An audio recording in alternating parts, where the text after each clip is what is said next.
Jaruma Maryam Yahaya, ɗaya daga cikin jaruman fina-finan Hausa, jarumar da ta shahara baya-bayan shekarun nan, inda tun bayan shaharar ta ne mutane suke ganin sauyi daga jikinta, wanda a da ba kamar haka bane ba. Jarumar ta samu sauyi kama daga sutura, gida da ma motar hawa da ma wayar hannu ta riƙewa.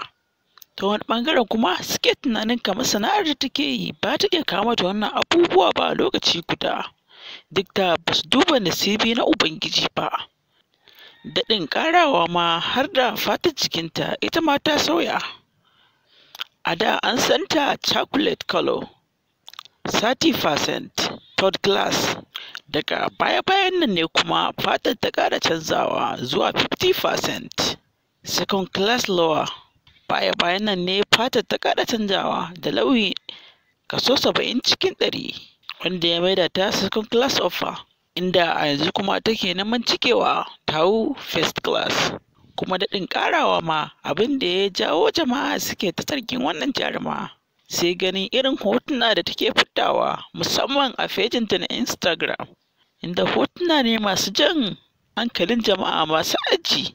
Hakan ne ya janyo cece-kuce akan zargin matuko ga wannan jaruma, duk da daman ba yanzu ake yin zarginta ba na wani ɓangaren daban. Na yi mamakin ta yadda na ringa ganin bidiyo kala-kala musamman a YouTube akan wannan jaruma, wai ga abin da take aikatawa nan. Maza har mata kowa yakan iya tofa albarkacin bakinsa akan jaruma Maryam Yahaya.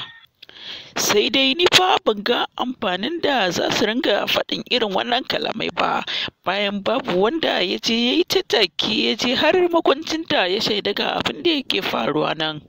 Sai dai kawai shaci faɗi na mutane da suke yanar gizo akan wannan jaruma. Ni dai na sani cewar duk wani abu da Allah ya baka nasibi aka, za ka iya zama duk wani matsayi da tilas ya zarge ka. Ko da kuwa mace tana talla a wurin ne, Allah zai iya ɗaga ta ta kowace hanya. Za ta iya zama kamar abin da ba a tunani a baya. Haka ma harkar jarumta da harkar sana'a ta Kannywood, ko kuma in ce gaba ɗaya masana'antar Hausa ta shirya fina-finai, za ka iya zama wani matsayi babba ka samu arziki, wanda jama'a dole ne ya su ringa mamakin a baya ba haka kake ba, inda daman fa duk duniya babu wanda aka haife shi da arziki, kowa sai da ya zo nan ya samu. Sai dai da yake rubutaccen al'amari ne na Ubangiji, to tilas ne fa sai ka samu ko kuma akasin haka. Mun gode da kallon wannan tasha. Bamayi ne domin ɓata sunan